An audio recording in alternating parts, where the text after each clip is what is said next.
Hi, എല്ലാവർക്കും നമസ്കാരം. അപ്പോൾ ഞാനിന്ന് സംസാരിക്കുന്നത് ഡയബറ്റീസിനെ കുറിച്ചിട്ടാണ്. ടൈപ്പ് 2 ഡയബറ്റീസ് എന്നാണ് കോമൺ ആയിട്ട് ഇതിനെ പറയുന്നത്. അപ്പോൾ ഇന്ന് കോമൺ ആയിട്ട് കാണപ്പെടുന്നത് ടൈപ്പ് 2 ഡയബറ്റീസ് ആണ്. ടൈപ്പ് 1 ഡയബറ്റീസ് വളരെ റെയർ ആണ്. വളരെ കുറച്ച് പോപ്പുലേഷനിൽ മാത്രമാണ് ടൈപ്പ് 1 ഡയബറ്റീസ് കാണുന്നുള്ളൂ. അപ്പോൾ ഇന്ന് നമ്മൾ പെട്ടെന്നൊരു റാൻഡായിട്ട് നമ്മൾ ഒരു ബ്ലഡ് ടെസ്റ്റ് ചെയ്യുമ്പോഴോ വല്ല അസുഖങ്ങളായിട്ട് നമ്മൾ ഹോസ്പിറ്റലിൽ അഡ്മിറ്റ് ആവുമ്പോഴോ അഥവാ നമുക്ക് വല്ല കോംപ്ലിക്കേഷൻസ്, അതായത് ടൈപ്പ് 2 ഡയബറ്റീസിൻ്റെ കോംപ്ലിക്കേഷൻസ് ഡെവലപ്പ് ചെയ്ത് ഇതിന് ശേഷമോ മാത്രമാണ് അവർക്ക് ഡയബറ്റീസ് ഉണ്ടെന്ന് തന്നെ അറിയുന്നത്. പ്രത്യേകിച്ച് ചിലവരിൽ സിംറ്റംസ് ഒന്നും കാണിക്കത്തില്ല. ചിലവരിൽ സിംറ്റംസ് കാണിച്ചാലും അവരത് അത്ര കാര്യമായിട്ട് എടുക്കാറില്ല. അപ്പം എന്താണ് ഈ ഡയബറ്റീസ്? അപ്പം എങ്ങനെയാണ് ഇത് വരുന്നത്? സ്ലോ ആയിട്ടാണ് ഡെവലപ്പ് ചെയ്യുന്നത്. പക്ഷെ എങ്ങനെയാണ് ഇത് വരുന്നത് എന്ന് നമുക്ക് ഒരു സാധാരണക്കാർ അറിഞ്ഞിരിക്കേണ്ടത് വളരെ അത്യാവശ്യമാണ്. അപ്പം നമ്മൾ കാർബോഹൈഡ്രേറ്റ് ഫുഡ്, എല്ലാവർക്കും അറിയാം. കാർബോഹൈഡ്രേറ്റ്, അരിയാഹാരം, പിന്നെ നമ്മുടെ സ്റ്റാർച്ച് പോലുള്ള ഫുഡുകൾ നമ്മൾ നിരന്തരം നല്ല രീതിയിൽ ക്വാണ്ടിറ്റിയിൽ ഒത്തിരി കഴിക്കുകയാണ്. നോർമൽ ക്വാണ്ടിറ്റി അല്ല പറയുന്നത്, ക്വാണ്ടിറ്റി ഒരാൾ കഴിക്കുന്നതിലും അധികം നമ്മൾ കഴിച്ചുകൊണ്ടിരിക്കുകയാണ്.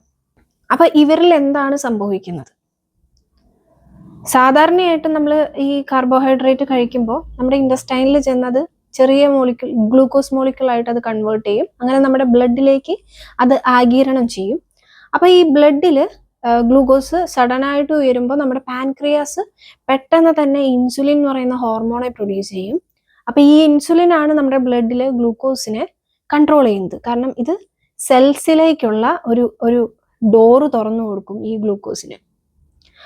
നമ്മുടെ മെയിൻ എനർജി സോഴ്സ് ആണ് ഈ ഗ്ലൂക്കോസ് എന്ന് പറയുന്നത്. നമ്മൾ ഈ ഫിസിക്കൽ ആക്ടിവിറ്റീസ് ഒക്കെ ചെയ്യുമ്പോൾ ഈ ഗ്ലൂക്കോസിനെ നമ്മൾ വിനിയോഗിക്കും നമ്മുടെ മെയിൻ എനർജി സോഴ്സ് ആയിട്ട്.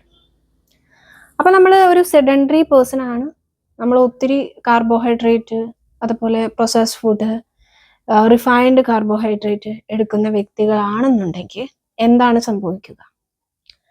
നമുക്ക് നിരന്തരം നമ്മുടെ ബ്ലഡ് ഗ്ലൂക്കോസ് ലെവൽ വർദ്ധിക്കും.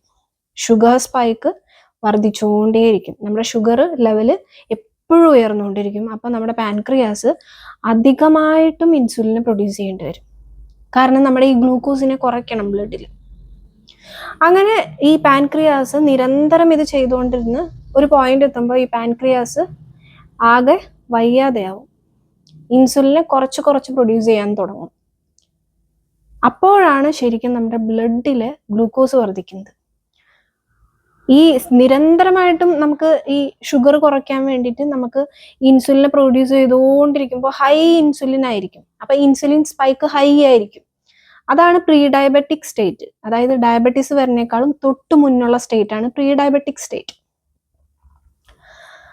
അങ്ങനെ നമ്മുടെ ഇൻസുലിൻ ഒരു നമ്മൾ നേരത്തെ പറഞ്ഞ പോലെ ഒരു പോയിന്റ് എത്തുമ്പോൾ അവർക്കും വയ്യാതാവും. അവർ ഇൻസുലിൻ സെക്രീഷൻ നല്ലപോലെ കുറയും.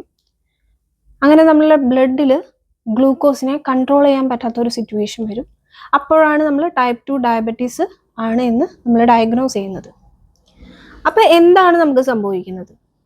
അപ്പോൾ നമ്മൾ എക്സസീവായിട്ട് നമ്മുടെ ഈ ബ്ലഡിൽ ഈ ഗ്ലൂക്കോസ് ഇങ്ങനെ കൂടി തുടങ്ങുമ്പോൾ ഈ ഗ്ലൂക്കോസിന് ഒരു സ്വഭാവമുണ്ട്. പ്രോട്ടീനായിട്ട് ഒട്ടിപ്പിടിച്ചിരിക്കാനുള്ള ഒരു ടെൻഡൻസി വളരെ കൂടുതലാണ്. അപ്പോൾ ഈ ബ്ലഡിലാണെങ്കിൽ RBCയുടെ അകത്തൊരു പ്രോട്ടീൻ ഉണ്ട്, ഹീമോഗ്ലോബിൻ എന്നാണ് പറയുന്നത്. അപ്പോൾ ഈ ഹീമോഗ്ലോബിനായിട്ട് ഈ ഒട്ടിപ്പിടിച്ചിരിക്കും. അപ്പോൾ ഈ ഹീമോഗ്ലോബിനായിട്ട് ഒട്ടിപ്പിടിച്ചിരിക്കുന്ന ഈ ഒരു പ്രോസസ്സിനെയാണ് നമ്മൾ കോമൺ ആയിട്ടും ഈ പ്രോട്ടീനായിട്ട് നമ്മൾ ഈ ഗ്ലൂക്കോസ് ഈ സ്റ്റിക്ക് ചെയ്യുന്ന ഈ ഒരു പ്രോസസ്സിനെയാണ് ഗ്ലൈക്കേഷൻ എന്ന് പറയുന്നത്. അപ്പോൾ ഈ പ്രോട്ടീനായിട്ട് പിടിച്ചിരിക്കുമ്പോൾ എന്താ പ്രശ്നം എന്ന് വെച്ചിട്ടുണ്ടെങ്കിൽ ഈ പ്രോട്ടീൻ്റെ സ്ട്രക്ചറിനെ അത് മാറ്റും, അതിൻ്റെ ഷേപ്പിനെ മാറ്റും. അതിൻ്റെ ഫങ്ഷൻ എന്താണ്, ആ പ്രോട്ടീൻ്റെ ഫങ്ഷൻ എന്ന് വെച്ചിട്ടുണ്ടെങ്കിൽ അത് കുറയും. അങ്ങനെ എത്രത്തോളം ഹീമോഗ്ലോബിൻ ഇങ്ങനെ ഈ ഗ്ലൈക്കേഷന് വിധേയമാകുന്നു അതിൻ്റെ അനുസരിച്ചിട്ടാണ് നമുക്ക് HbA1c കൂടുന്നത്. അതായത് മെയിനായിട്ട് എല്ലാവർക്കും അറിയായിരിക്കും, ഈ ഷുഗർ ടൈപ്പ് 2 ഡയബറ്റീസ് ഉള്ളവർക്കൊക്കെ അറിയായിരിക്കും HbA1c എന്ന് പറയുന്ന ടെസ്റ്റ്. അത് മെയിനായിട്ട് കൂടാനുള്ള കാരണം ഈ ഒരു കാരണമാണ്. നമ്മുടെ ഗ്ലൂക്കോസ് നമ്മുടെ പ്രോട്ടീൻ, അതായത് പ്രോട്ടീനായിട്ടുള്ള ഹീമോഗ്ലോബിനായിട്ട് ബൈൻഡ് ചെയ്ത് നമ്മൾക്ക് ഗ്ലൂക്കോസ് നമ്മുടെ ബ്ലഡിൽ കൂടുന്നതിനനുസരിച്ച് നമ്മൾ ബൈൻഡിങ് കൂടും. അപ്പോൾ ഈ ഗ്ലൈക്കേഷൻ എന്ന് പറയുന്ന ഈ ഒരു പ്രോസസ്സ്, പ്രോട്ടീനായിട്ട് ഗ്ലൂക്കോസ് ബൈൻഡ് ചെയ്യുന്ന ഈ ഒരു പ്രോസസ്സ്, അതിൻ്റെ ഒരു എൻഡ് റിസൾട്ട് എന്ന് പറയുമ്പോൾ ഒരു എന്താണ്, അഡ്വാൻസ്ഡ് ഗ്ലൈക്കേഷൻ എൻഡ് പ്രൊഡക്റ്റ് ആണ് അതിൻ്റെ ഈ ഒരു ബൈ പ്രൊഡക്റ്റ് എന്ന് പറയുന്നത്. അപ്പോൾ ഇത് ഭയങ്കര ഡേഞ്ചറസ് ആണ് ഈ ഒരു ബൈ പ്രൊഡക്റ്റ് എന്ന് പറയുന്നത്. ഇത് പെട്ടെന്ന് നമ്മുടെ ബ്ലഡ് വെസൽസ് ഒക്കെ ഡാമേജ് ആക്കും. അങ്ങനെ നമുക്ക് ഏജിങ് വളരെയധികം കൂട്ടും, നമ്മുടെ കൊളാജനൊക്കെ കുറയ്ക്കും, നമുക്ക് ഈ റിങ്കിൾസ് ഒക്കെ ഫോം ചെയ്യും. പിന്നെ നമ്മൾക്ക് ടൈപ്പ് 2 ഡയബറ്റീസ് ഓൾറെഡി ഉള്ള ആൾക്കാരിൽ കോംപ്ലിക്കേഷൻസ് ഡെവലപ്പ് ചെയ്യും, കിഡ്നി ഡാമേജ്. എന്തൊക്കെ കാര്യങ്ങളാണ് ശ്രദ്ധിക്കേണ്ടത്? നമ്മൾ HbA1c കൂടിയെന്നറിഞ്ഞു കഴിഞ്ഞാൽ നമ്മൾ ഒരു ഡോക്ടറിനെ പോയി നിങ്ങൾ എന്തായാലും കൺസൾട്ട് ചെയ്യണം. വളരെ കൂടുതലാണെങ്കിൽ നിങ്ങൾ മെഡിക്കേഷൻസ് സ്റ്റാർട്ട് ചെയ്യണം, അല്ലെങ്കിൽ എന്തായാലും കോംപ്ലിക്കേഷൻസ് ഡെവലപ്പ് ചെയ്യും. പിന്നെ നിങ്ങളുടെ ഡയറ്റിൽ ഒത്തിരി ചേഞ്ചസ് വരുത്താനുണ്ട്.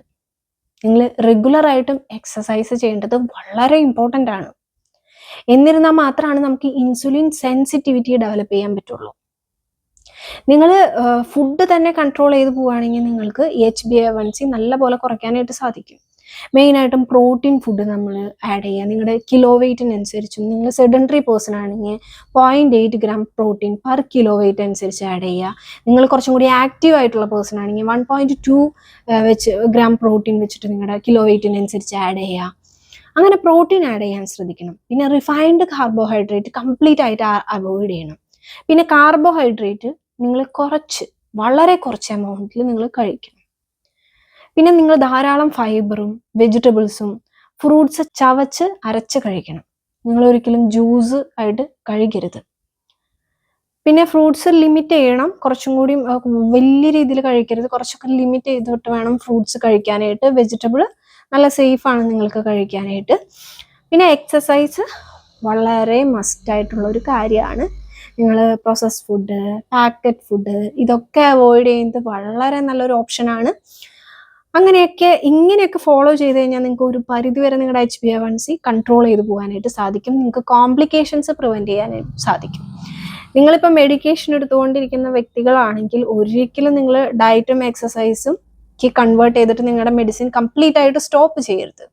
നിങ്ങളുടെ മെഡിക്കേഷൻ്റെ ഒപ്പം തന്നെ ഡയറ്റ് ഫോളോ ചെയ്ത്, എക്സസൈസ് ഫോളോ ചെയ്ത്, നിങ്ങളുടെ ഡോക്ടറെ നിർദ്ദേശപ്രകാരം മാത്രമേ നിങ്ങൾ ഡോസസിൽ ചേഞ്ചസ് വരുത്താൻ പാടുള്ളൂ.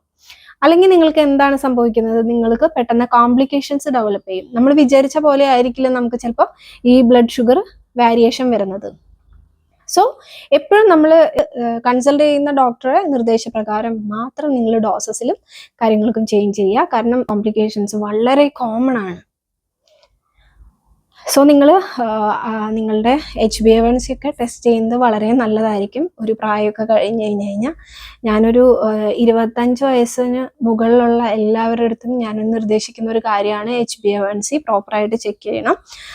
നിങ്ങൾക്ക് ബ്ലഡ് ഷുഗർ, നിങ്ങളുടെ ഈ ആവറേജ് ബ്ലഡ് ഷുഗർ ഒരു 3 to 4 months ആണ് അത് വരുന്നത്.